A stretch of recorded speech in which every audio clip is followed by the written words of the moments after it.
I currently serve as an Army chaplain. And in 1999, the United States admitted about 10,000 refugees from Kosovo.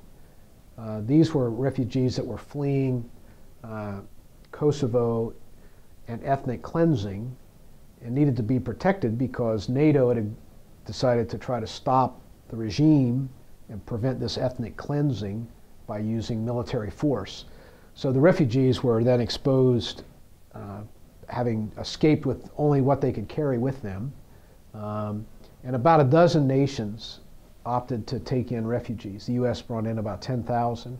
And of that, about 5,000 came to a military operation where I was the senior pastor, the senior chaplain, overseeing the military activity. So it was a chance for me to get kind of connected up close with the life of a refugee in their moment of greatest need, but also for them a moment where what they could carry with them was not only the few belongings that they physically had, but a sense of faith and hope that would help them keep going forward.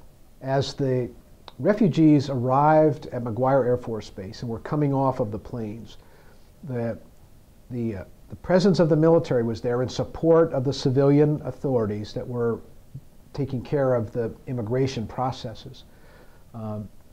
We expected that the refugees would be, on average, there about 3 weeks and then move on to some kind of a resettlement community. But it took at least 3 weeks for them to go through the administrative procedures.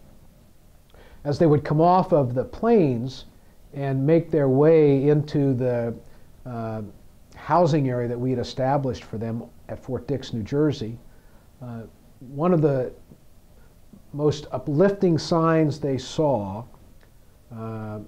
were a Christian military chaplain, a Muslim military chaplain, and an Orthodox military chaplain united together, being introduced as there to provide for the religious support of the refugees.